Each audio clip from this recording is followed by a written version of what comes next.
안녕하십니까. 손해평가사마을 손평리 위장입니다. 여러분과 신이론서에 대한 첫 강의를 시작하겠습니다. 여러분께서 먼저 준비해 주셔야 될 게 있습니다. 신이론서에 PDF 파일로 전환해서 여러분께서 직접 출력을 하시든가 아니면 제본을 하시든가 해서 준비를 해 놓고 저와 함께 읽으면서 직접 표시를 하고 여러분과 함께 직접 자료를 만들어 가도록 하겠습니다. 실제로 수험서를 여러분과 함께 만들어 가는 겁니다. 그리고 여러분께 말씀드리고 싶은 것은 현재 하원가에서 상당히 혼란이 많습니다. 보험의 이해 같은 새로운 부분이 포함되어 있고 또 기존에 강의를 하면서 작년에 업무 방법서를 중심으로 산출식이 계속 강의를 하고 있는 경향을 보이고 있습니다. 그래서 여러분께 말씀드리는 것은 걱정하지 마라. 남들도 모르고 상당히 혼란스럽다. 저와 함께 앞으로 나가다 보면 분명히 좋은 결과가 있을 겁니다. 오늘은 제1권 제1장의 보험의 이해 중에 1절과 2절 이용과 보험, 보험의 의의와 원칙에 대해서 하도록 하겠습니다. 자, 그러면 오늘의 학습 목표를 보겠습니다. 오늘의 학습 목표는 1번 위태와 손인과 손해의 관계, 이 관계에 대한 정의와 또 관계를 정확히 확인해 주셔야 됩니다. 그리고 두 번째, 보험의 대상이 되는 위험의 종류. 그리고 세 번째, 위험의 특성에 따른 위험 관리 방법. 네 번째, 보험의 정의와 특징. 그리고 보험의 성립 조건. 그래서 제가 오늘 5개 중에서 5개를 선택을 했지만 그 중에서도 1번과 3번을 정확히 여러분이 이해해 주시기 바랍니다. 자, 그러면 제 강의를 듣고 좋아요, 구독 반드시 설정해 주시고 네이버 카페나 네이버에서 손해평가사마을 손평리 이장을 검색하시면 보다 다양한 정보를 접하실 수 있습니다. 자, 그러면 오늘 첫 강의 시작합니다. 자, 오늘은 먼저 보험의 이해입니다. 보험의 이해에 대해서 1절 위험과 보험, 그리고 첫 번째 일상생활과 위험이라고 되어 있는데 일상생활과 위험은 우리 생활에서 위험이 많이 직면해 있다. 이 부분에 대해서 전체적으로 설명을 하고 있는데 이 부분은 그냥 한번 읽어보시고 넘어가도록 하겠습니다. 자, 지금 직접 한번 읽어보세요. 이 부분은 그냥 특별히 상이 아니라 위험이 무엇인가 거기에 대한 설명이기 때문에 따로 설명하지 않아도 될 것 같습니다. 다음은 위험의 개념 정의 및 분류. 이것도 위험의 정의는 위험이 상당히 여기서 보시면 미래의 일이고 안 좋은 일이고 가능성으로 구성되어 있다. 이 부분은 여러분도 다 누구나 생각할 수 있는 그러한 개념입니다. 그래서 이러한 그 위험에 대해서 상당히 전체적으로 이렇게 설명해 놓고 또 그리고 논문이나 이런 걸 참조해 가지고 설명해 놨는데 이런 부분은 한번 읽어 보시면 될 거예요. 크게 어려움이 없습니다. 자, 다음 넘어가서 위험과 관련 개념. 자, 이 부분은 위험과 관련 개념은 여러분이 보시면 어떤 것부터냐면 손인 있고 위태가 있습니다. 그러니까 손인, 위태 이런 식으로 되어 있는데 제가 먼저 하는 것은 위태를 보고 그리고 손인 그리고 자 잠깐 올라가 볼까요? 위태, 손인, 손해에 대해서 전체적으로 설명드립니다. 여러분 우리 업무 방법서에서는 손인이 1번이고 2번이 위태입니다. 그러나 저는 잠깐 상황을 봤을 때 위태가 먼저. 자, 위태는 해저드. 우리가 뭐 해저드 그러면 보통 우리가 뭐 골프 칠 때도 워터 해저드 있고 뭐 모럴 해저드, 뭐 헤이 뭐 그랬는데 어떠한 상황 발생하지 않는 게 아니고 어떠한 상황이 그러니까 위험된 상황이나 위험한 상태지 발생하기 전입니다. 그래서 해저드. 위태는 위험 상황 또는 위험의 상태. 그러니까 위험한 상태지 발생하지는 않았습니다. 다음 손인. 손인은 우리가 영어로 뭐 peril 이러는데 peril. 이것은 뭐냐 그러면 손인은 줄임말이에요. 손해의 원인. 그러니까 손해를 끼치는 그런 원인이니까 실제적으로 손인을 다른 말로 보면 사고라고 했습니다. 사고. 우리가 보면 뭐 자연재해라든가 어떤 뭐 우리가 말하는 뭐 자동차 사고, 도난. 그러니까 사고를 부르는 게 손이라고 했습니다. 그래서 위험한 상태에서 사고가 발생하고 그 손해의 원인이 발생해서 그리고 손실, 경제적 손실, 이런 로스가 발생할까? 손인의 결과로 발생하는 가치의 감소가 손해다. 그래서 위태, 손인, 손해. 이 개념을 정확히 확인해 주시기 바랍니다. 그리고 위태, 손인, 손해의 관계는 다음에서 그림에서도 좀 나오겠는데 먼저 그러면 위태, 손인, 손해의 관계를 보면 자, 위태는 사고 발생 가능성은 있으나 어떻다? 사고는 발생하지 않은 단계. 그러니까 위험한 상태. 그리고 손인은 손해의 원인이니까 사고가 발생한 겁니다. 위험한 상황에서 실제로 위험이 발생한 단계, 그러니까 사고가 발생한 겁니다. 그리고 손인으로 인해서 손해는 손인에 의해서 결국 가치의 감소, 경제적 손실이 생긴 겁니다. 따라서 위험, 손인 및 손해의 관계에서 정의 앞에 설명했고 여기에 관계를 정확하게 비교해 주시기 바랍니다. 다음 그림 1-1에서 확인해 보도록 하겠습니다. 자, 그림 1대 위태, 손인, 손해의 구분에서 이러한 박스를 주고 문제에서 여기를 가렸다. 여기는 무엇인가? 그러면 위태, 손인, 손해. 그 위태는 위험한 상황, 손인 사고, 손해는 가치의 감소. 그래서 hazard, peril, loss 이 단계를 다 확인해 주시기 바랍니다. 그래서 이 그림을 확인을 하시면 이 그림을 머릿속에 넣어 놓으시면 각각 위험에 따른 정의를 확인할 수 있고 이에 따른 관계도 확인할 수가 있겠습니다. 따라서 이 부분은 반드시 기억해 주시기 바랍니다. 다음 위험의 분류. 위험의 분류는 상당히 좀 많습니다. 이게 위험의 분류는 이게 객관적인 위험이냐, 주관적인 위험이냐, 정태적 위험이냐, 동태적 위험이냐, 그리고 한정적이냐, 이런 부분 여러 가지가 있는데 여기서는 보험에 속하는 위험이 있겠습니다. 자, 그럼 한번 올라가 보실까요? 자, 먼저 객관적 위험과 주관적 위험이 있습니다. 이에 분류해서 객관적 위험이라는 것은 누가 봤을 때 이게 전체적으로 이렇게 위험한 상황이에요. 근데 주관적 위험이라는 것은 어떤 특정인에만 위험한 상황입니다. 지금 우리가 봤을 때 좀 우크라이나 전쟁 상황은 우크라이나 국민에게 직접적으로 위험한 상황이지만 저희에게는 위험한 상황이 아닌 상황이죠. 그러다 보니까 이 주관적 위험이라는 것은 개인에 따라서 이게 위험인 상황이 될 수 있고 위험하지 않은 상황일 수도 있습니다.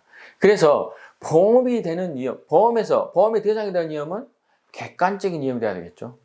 그러니까 왜 그러냐 그러면 평가가 개인의 특성이 아니라 전체적으로 봤을 때 그런 평가가 가능해야 된다. 그래서 보험의 대상이 되는 것은 객관적 위험이다.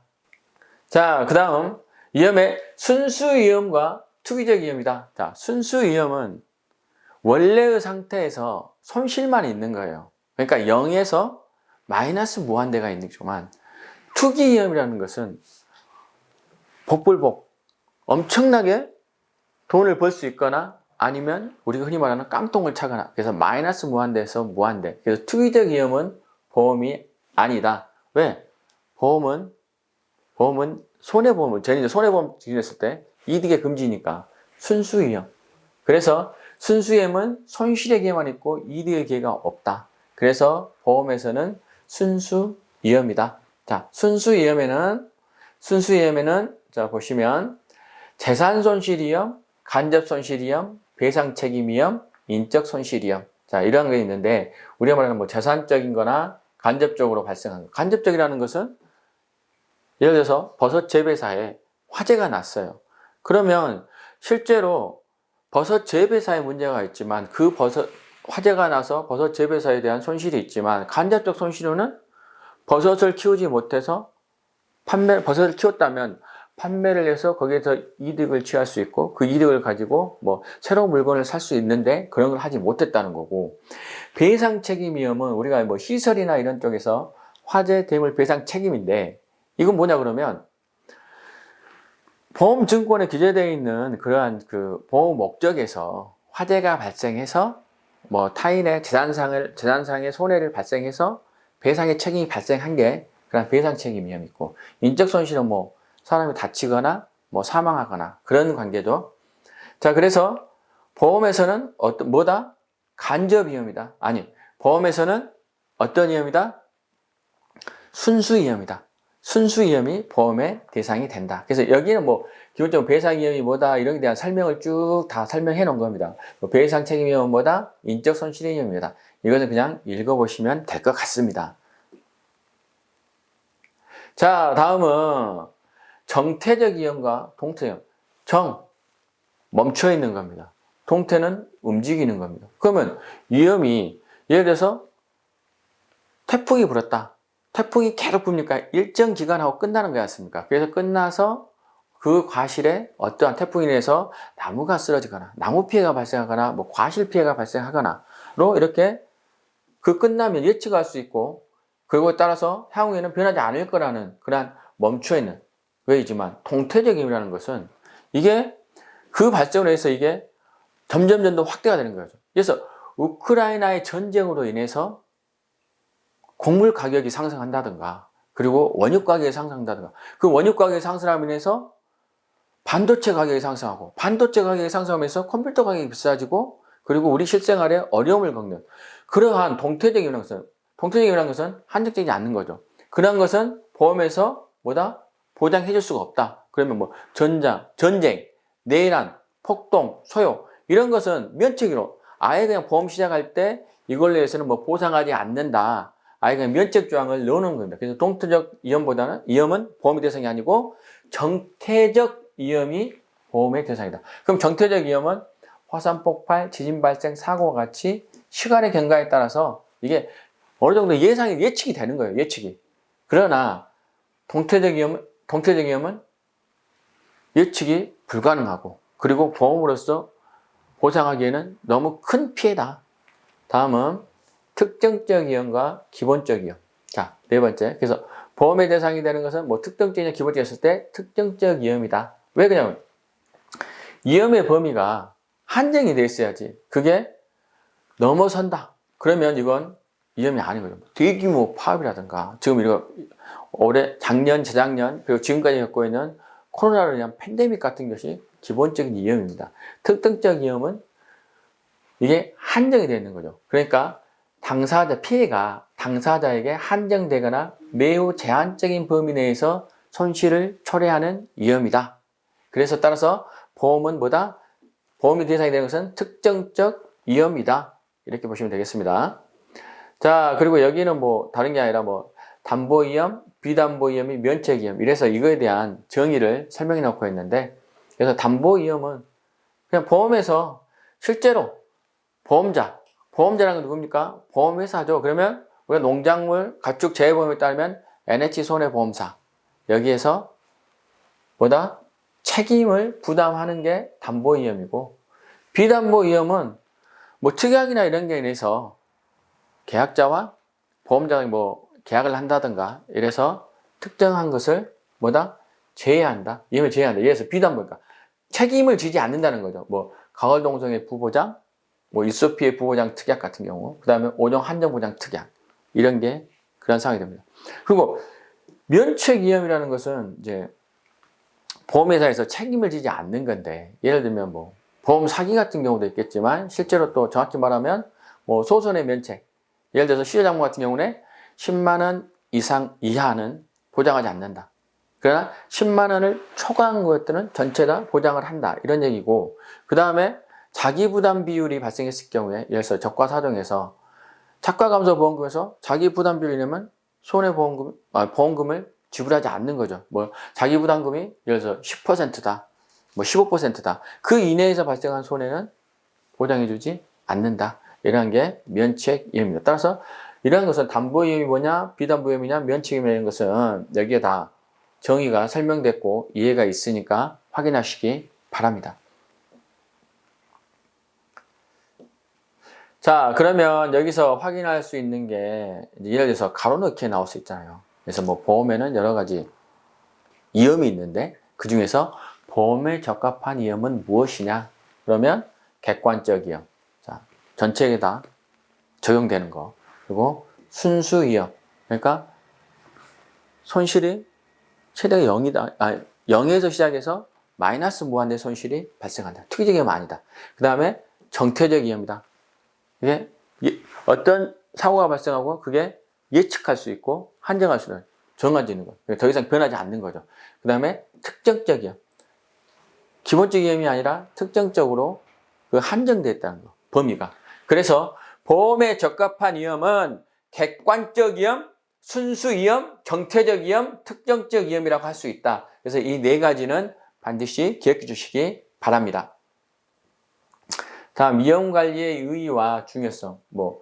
위험 관리랑 위험 관리를 해야 되는 이유는 그겁니다. 결국은 위험 사고를 줄여서 경제적 손실을 없애는 거고, 사고가 발생하더라도 어떻게 한다? 최소화한다. 사고가, 그러니까 여기서 자동차 사고가 발생했을 때 최소화하기 위해서 에어백 설치라든가, 그 다음에 안전벨트라든가, 이러한 위험 관리에 대한 전반적인 내용입니다. 그래서 이러한 부분은 그냥 상식적인 수준이기 때문에 여러분께서 읽어보시고, 위험 관리의 중요성 등등 있습니다. 자, 그러면 위험 관리를 어떻게 할 것인가? 여기에는 이제 보시면, 위험 관리는 어떻게 대응할 때에서 위험을 통제하고, 자금 조달에 대한 대비 방법인데, 우리가 하는 것은, 물리적 방법과 경제적 손실을 해결하는 재무적 방법이에요. 그러니까, 물리적 방법은 위험이 발생하지 않도록 준비를 하고 방어를 하는 거고, 그리고 우리가 말 경제적 손실하는 재무적 방법, 어떻게 이것을 할 것인가. 그러니까 예를 들어서 재무적 방법을 해서 하기 위해서 사고가 발생해서 돈을 적립을 할 것인가, 아니면 보험을 들 것인가, 등등 이러한 부분인데, 물리적 관리라는 것은 위험을 통제하는 겁니다. 리스크 컨트롤, 그러니까 위험을 통제하는 것. 그러면 보실까요? 위험 회피 처음부터 안 하는 거예요. 그래서 고소공포, 자동차 사고가 날 것 같아서 자동차를 아예 운전을 하지 않은 겁니다. 아니면 아예 자동차를 타고 다니지 않는다든가, 그리고 고소공포증이 있기 때문에 비행기를 타지 않는다든가, 아예 위험해서 그냥 가장 쉬운 방법이죠. 그 다음 보겠습니다. 그 다음에 손실을 통제한다. 그러니까 이 손실을 통제한다는 것은 횟수나 규모를, 그러니까 손실 발생의 횟수나 규모를 줄이는 거죠. 예를 들어서 우리가 말하는 화재가 발생할 것 같아서 미리 거기에 대한 그러니까 위험물 같은 경우에 별도로 보관하고 관리한다든가, 그리고 화재 안전 관리자를 지정해서 매번 확인한다든가, 정기 안전 관리를 받는다든가, 이러한 게 바로 손실의 통제입니다. 그래서 결국 사전적으로 그것을 억제하거나 방어를 하는 게, 그런 게 손실 통제가 되겠습니다. 그러면 여기에 손실 통제는 예방이 있고 감소화가 있는 거예요. 그러니까 예를 들어서 우리가 말하는 소화기 사용법을 다 같이 교육을 하고, 그리고 이러한 위험물, 화재 위험성이 있는 물건들은 별도로 관리를 하고 정기 안전검사를 받는 거. 그러니까 손실을 예방하는 거죠. 그러나 손실을 감소하기 위해서는 어떻게 한다? 예를 들어서 스프링클러를 설치해서 화재가 발생했을 때 바로 물을 분사하거나 경보기가 바로 울리거나, 그래서 이러한 것들이 바로 손실 감소가 되겠습니다. 다음은 위험 요소의 분리인데, 위험 요소의 분리라는 것은 우리가 어떤 원본을 가지고 있는 게, 예를 들어서 컴퓨터 안에 저장해 놨는데 그 부분이 컴퓨터가 여기서 해킹을 당한다든가, 그럼으로 인해서 또 컴퓨터 고장나서 하드디스크 고장나서 그것을 복원할 수 없는 경우를 대비해서 우리가 말하는 USB나 CD에 따로 저장을 해놓는, 그런 백업을 해놓는 그러한 상황을 말씀드리는 겁니다. 다음 보시겠습니다. 계약을 통한 위험의 전가라는 것은, 계약을 했을 때 혼자 다 책임을 짓기 어렵기 때문에, 그런 경우에 보험 같은 경우에 대표적인 보험이라든가, 계약을 통한 위험의 전가 같은 경우에 그래서 보증보험이라든가 그런 게 돼 있고, 그 다음에 위험을 스스로 인수한다는 것은 우리가 말하면 매달 일정 금액을 차곡차곡 적립하는 거예요. 전체 매출의 몇 %, 아니면 그 금액을 정해서 10만 원씩 차곡차곡 적립을 해놔서 손해가 발생했을 때 사용하는 거, 이런 게 위험을 스스로 인수하는 거예요. 자가보험이라고 할 수 있죠. 어떤 특정 보험에 되는 게 아니라 스스로 준비를 하는 것. 재무적 위험에는 지금 위험의 자금 조달을 위한 통계인데, 그러니까 예를 들어서 위험을 스스로 그냥 책임을 자가보험. 그 다음에 위험을 제3자에게 전가하는, 약간 책임을 전가하는 거죠. 보증보험 같은 경우에 계약을 통해서 제3자에게 위험을 전가하는 거죠. 그래서 여기는 반드시 비용이 드는 거죠. 보증보험 같은 경우에는. 그리고 다음은 위험 결합을 통한 위험 발생을 대비하는 건데, 여기서 다수의 동기 위험이 결합하여 위험 발생을 대비하는 것으로 보험이 이에 해당합니다. 그래서 보험은 계약자 또는 피보험자의 위험을 계약에 의해서 누구한테? 보험회사, 보험자인 보험회사에게 위험을 떠넘긴 겁니다. 자, 그러면 위험관리의 방법과 선택은 여기서 뭐 위험관리는 여러 가지 사정에 따라 선택하는 게 제한적이지만 가장 적합한 것을 뭐 택해야 된다. 이러한 내용에 대해서 전반적인 손실입니다. 자, 그러면 우리가 이제 위험에서 위험 발생 빈도와 평균적인 손실 규모, 여기에서 위험의 특성에 따른 위험 관리 방법에 대해서 여러분에게 지금 하겠습니다. 그래서 얼마나 자주 발생하느냐, 그리고 손실이 발생했을 때 피해가 어느 정도냐에 따라서 네 가지로 확인할 수 있습니다. 먼저 그러면 손실의 규모와 발생 빈도가 낮은 경우, 이건 뭐냐 그러면 거의 발생하지 않고 발생해도 금액이 적게 된다는 것은, 그래 내가 얼마만큼의 비용을 매달 적립해서 그게 발생했을 때 그렇게 하자. 예를 들면 정부가 형광등이 이제 나간다. 그러면 뭐 예를 들어서 내가 우리 비상금을 놔뒀다가 그걸 가지고 정부를 나갔을 때 구매해서 바꾼다. 뭐 이런 경우로 설명할 수 있고, 그리고 그 다음에 손실의 빈도는 낮지만 발생의 규모가 크다. 그러니까 예를 들어서 자동차 사고 날 확률은 조심을 하거나 그러면 거의 나지 않습니다. 뭐 상당한 무사고도 할 수 있지만, 근데 자동차 사고는 났을 경우에는 예를 들어서 적은 금액이 들 수도 있지만 많게는 인사사고가 나면 엄청난 금액이 발생합니다. 이런 경우는 본인이 책임지기는 너무 힘들죠. 그래서 어떻게 해야 된다? 이런 경우는 보험 같은 걸 들어서 위험을 전가하는 게 바람직하죠. 자, 그 다음에 발생 빈도는 높지만 손실 규모가 상대적으로 적은 경우. 이것은 그러니까 발생 빈도가 손실 규모가 적다는 것은 예를 들어서 기계가 고장이 나는데 이 고장이 나는 것은 사전에 기름칠이라든가 윤활유를 제때 제공하지 않아서 그랬다는 것은 어떻게 하면 된다? 사전에 이런 것을 손실을 통제할 수 있도록 준비를 하는 겁니다. 그러나 자, 빈도도 높고 손실 규모도 크다는 것은 자주 발생하고 발생했다면 어마어마한 피해가 발생한다면 아예 그냥 회피를 하면 됩니다. 아예 시작을 안 하는 거죠. 자, 그러면 이 그림에서 한번 볼까요?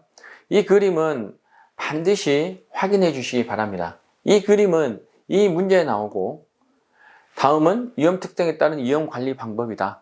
다음에 해당하는 사항에 알맞은 답을 하시오. 이랬을 때 가로 넣게 나옵니다. 그래서 빈도가 적고 규모도 적을 때는 자가보험, 빈도는 적은데 손실 규모가 크다? 보험. 그럼 나올 수 있는 방법은 2번하고 3번이 가장 확률이 높습니다. 왜? 보험에 대한 얘기이기 때문에 전가하는 이 보험. 빈도가 적고 규모가 클 경우에 보험. 그리고 빈도가 많고 규모는 적으면 손실 통제. 그래서 저는 2번하고 3번 반드시 확인해 주시기 바랍니다. 다음부터는 이제 보험의 의의와 원칙부터는 앞에는 개괄적인 설명이었습니다. 개괄적인 설명이었지만 보험의 의의와 원칙부터는 여러분이 2차를 준비하고 있지만 1차 시험에서 어떠한 그 보험에 대한 상법의 보험표현이라든가 이런 쪽을 공부하면서 이미 공부했던 내용들을 한 번 더 점검을 한다. 이렇게 생각하시면 되겠습니다. 자, 보험의 정의. 자, 보험의 정의는 보험의 정의는 뭐다? 다수가 모여서 보험료를 각출하면 이것을 보험료를 적립했다가 그리고 사고가 발생하면 피해를 입은 계약자 또는 피보험자에게 경제적 손실을 보상하는 보험금을 지급하는 제도가 보험의 의미입니다. 그러니까 보험은 위험의 관리 방법이었을 때 우리가 손실 규모와 손실 횟수와 규모에 따라서 바로 앞에서 봤잖아요. 자가보험이냐, 보험이냐, 손실 통계냐, 위험 회피냐. 그래서 위험에 한 관리 방법으로서 손실의 횟수는 적지만 규모가 큰 경우에 보험이다. 그래서 이 보험에 대한 내용입니다.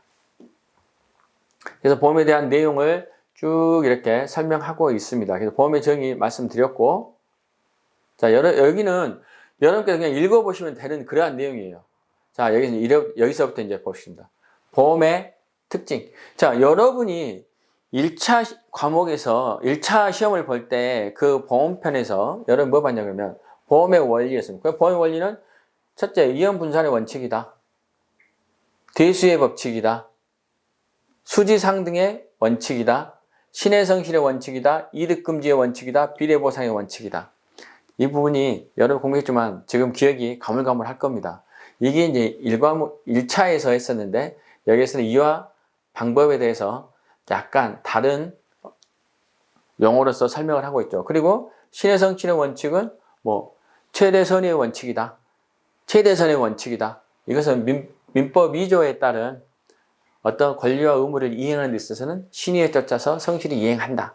그러한 그 신의 성실의 원칙입니다. 그래서 모든 계약 사항에 대해서는 신의 성실의 원칙에 대한 내용입니다. 보험도 일종의 계약이기 때문에 이러한 신의 성실의 원칙, 최대 선의의 원칙이 지켜져야 된다. 이런 내용이고. 자, 그럼 보험의 특성을 한번 보겠습니다. 보험의 특성은 예기치 못한 손실에 집단하다. 그게 뭐냐 그러면 예상할 수 없었던 거죠. 그리고 뭐다? 고의가 아니어야 된다. 우연적인 사고로 발생을 해야 한다. 그래서 이것은 뭐 크게 예기치 못한 손실에 집단하다. 그러니까 이 손실에 집단하는 것은 개별적으로 하게 되면 예를 들어서 혼자 사고가 났을 때 100만 원은 전 재산일 수도 있습니다. 그러나 100명에서 모였을 때 100만 원은 적은 금액이죠. 그래서 손실에 집단하는 그런 내용입니다. 그러니까 개별 위험을 손실 집단에 전가해서 어떻게 한다? 이 손실의 크기를 낮춘다. 이런 부분입니다. 자, 그 다음에 위험의 분담. 자, 위험은 보험이 서로 분담을 하기 때문에 뭐다? 개별적으로 부담이 적어지기 때문에 전체적으로 봐서 그 회복이나 손실로부터 회복을 용이하게 한다. 혼자 하는 것보다 개별적으로 하는 것보다 전체적으로 하기 때문에. 자, 위험의 전가. 위험의 전가는 위험 특성에 따른 보험의 원리. 자, 페이지 11조 다시 참조하세요. 계속 반복돼서 나오고 있습니다. 위험의 전가. 자, 빈도는 적지만 규모가 크다. 보험 얘기잖아요. 그래서 위험을 전가한다. 그리고 네 번째, 실제 손실의 보장. 그러니까 이것은 우리가 말하는 이제 손해보험이라고 보시면 되는데 실제 손실에 대해서 보상한다.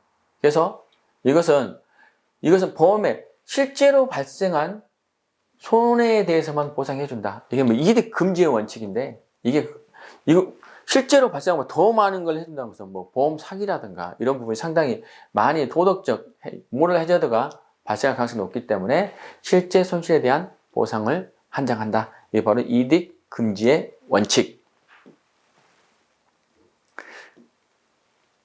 자, 이건 그런 위험의 분담 전가 이 그림은 한번 봐주시고, 자, 다음은 대수의 법칙.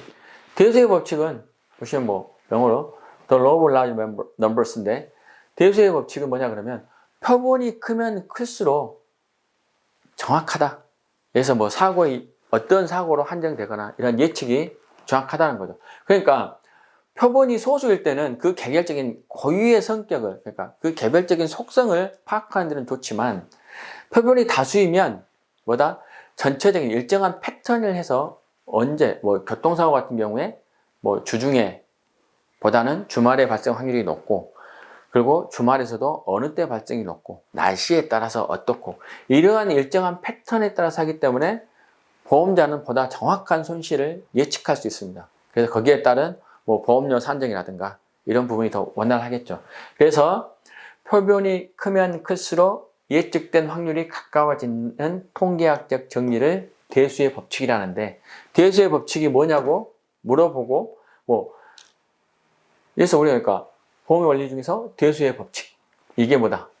표본이 클수록 결과가 점점 예측된 확률이 가까워진다는 통계적 정리는 무엇인가? 대수의 법칙. 이런 게 시험에 나올 수 있습니다. 다음은 보험의 성립 조건. 보험의 성립 조건은 보험이 어떠한 경우에 성립이 되느냐. 이것은 계약에 의해서, 예를 들어서 서로 청약을 하면 낙성을 하고 거기에 대해서 일정 보험료를 납부를 하면 또 보험자가 거기에 대한 채무, 그러니까 담보를 한다. 이런 식으로 하는 보험의 성립 요건인데 한번 보시겠습니다. 자, 첫째 뭐냐면 동질적 위험이 다수 존재해야 된다. 특정한 사람에게 존재한다는 것은 그건 거의 어렵죠, 보험이. 그건 보험료 상당히 비쌀 거고. 자, 그러면 동질적 위험이 된다. 그럼 동질적 위험은, 자, 첫째 정의는 뭐냐 그러면 발생 빈도와 피해 규모가 같거나 유사한, 그러니까 누구에게나 비슷해야 된다. 대수의 법칙이니까 집단에게 다 적용이 돼야 된다. 그리고 동질의 위험은, 자, 조건 첫째가 뭐냐, 다수가 존재해야 되고, 그리고 위험이 각각 동질적이어야 된다. 연관돼서 하는 게 아니라 이 사람의 사고, 그러니까 화재 사고가 발생했지만 화재 사고도 여러 가지 원인에 의해서 각각 독립적으로 발생해야 한다. 거기에 대한 설명입니다. 자, 그 다음에 손실의 우연적 발생해야 된다. 그러니까 보험이 가능하면 손실이 인위적이나 의도적으로 하지 않고 그 담보 위험이 인위적이다는 거다. 뭐냐 그러면 우연하고 순수한 상황에서 발생해야 된다. 그리고 계약자의 고의나 사기에 의해서 하면 이것은 보상해주지 않는다. 이때 이런 경우는 면책 위험이 되겠죠. 그러니까 그 담보이라는 것은 인위적이고 의도적이지 않게 발생해야 됩니다. 그래야 보장을 해주는 거고, 고의나 사기에 의해서 하면은 그것보다 보장하지 않는다. 이게 바로 면책 조항인 거죠. 자, 그리고 한정적 손실이어야 된다. 아까 했지 않습니까? 보험에서 한정적 된다.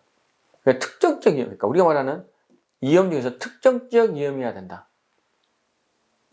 그때 뭐냐 그러면 보험에 관해서 피해 원인과 발생 시간, 장소, 피해 정도 등을 어떻게 한다? 명확하게 판별하고 측정할 수 있으니까 특정적 위험, 한정적 손실이라는 거죠. 그러니까 기본적 위험, 그러니까 이게 예측하기 어려운 기본적 위험, 그 국가에서 통제하고 관리해야 되는 그런 기본적 위험은 해당하지 않는다. 그래서 기본적 위험이라는 것은 전염병, 지금 말하는 코로나 상황 같은 게 대표적인 것입니다. 그 다음에 비재난적 손실이라는 것은 우리가 말하는 전쟁이라든가 폭동, 내란, 소요, 이건 통태적 위험 같이 재난 같은 경우 이게 예측이 불가능한 것은 안 된다. 그러니까 손실 규모가 크지 않아야 한다. 이러한 내용입니다. 자, 다음 보겠습니다. 그 다음에 확률적으로 계산 가능한 손실이어야 된다. 그러니까 보험이 가능하기 위해서는 손실 발생 가능성, 즉 손실 발생 확률을 추정할 수 있어야 된다. 이걸 잘못하게 되면 그 보험이 없어지거나 그 보험회사가 파산하거나 이런 경우, 대표적인 상황을 보면 우리가 말하는 실비보험 있죠, 실비보험. 예측을 정확하게 못하다 보니까 이게 1세대 보험, 2세대 보험, 그래서 실비보험으로 해서 손해가 상당히 보험회사에 많기 때문에 보험료가 올라가고 그러한 현상이 발생합니다. 그래서 확률적으로 계산 가능한 손실을 이해한다. 이것은 보험회사의 잘못이지만, 이러한 게 또 보험회사의 잘못이기도 하지만 또 다른 하나는 도덕적 위태, 모럴 해저드가 발생한 상황이죠. 자, 다음 경제적으로 부담 가능한 보험료가 된다. 그러니까 보험이 가능하기 위해서는 어떻게 한다? 발생한 빈도나 규모에 따라서 위험 분산이 가능해야 되는데 한 번 사고가 나면 끝이면은 이것은 보험이라고 할 수가 없죠. 그래서 경제적으로 부담 가능한 보험료다. 자, 여러분이 저와 같이 공부하면서 제가 읽어보라고 한 부분은 상식적인 부분이니까 읽어보면 되지만 제가 직접적으로 색깔을 표시하고 또 거기에 설명을 달았던 것들은 중요한 사항이기 때문에 그 부분은 반드시 기록하고 확인해 보시기 바랍니다. 자, 그럼 오늘 공부했던 내용이 어떤 식으로 문제가 나올 건가 상당히 고민해 봤습니다. 그래서 보시면 위태, 손인, 손해의 개념. 자, 위태는 위험한 상황, 손인은 사고, 손해는 가치의 감소 등 이러한 개념과 관계 이런 부분 확인해 주시기 바랍니다. 자, 위험의 특성에 따른 위험발. 손실의 횟수가 적고 손실 규모가 크다. 어떤 거요? 위험 전가, 보험. 방법은 보험. 자, 그 다음에 보험의 특성에 표본이 클수록 예측도 확률. 이건 뭐다? 대수의 법칙. 자, 그리고 4번 같은 경우는 여기에서는 보험이 가능하기 위해서는 피해 원인과 발생 시간, 장소, 명확하고 측정할 수 있는 위험이야 한다 조건은 어떤 조건에 해당하는가? 이 부분은 제가 설명을 안 드려도 여러분께서 해답을 직접 찾아서 확인하시기 바랍니다. 지금까지 손평리 이장이었습니다.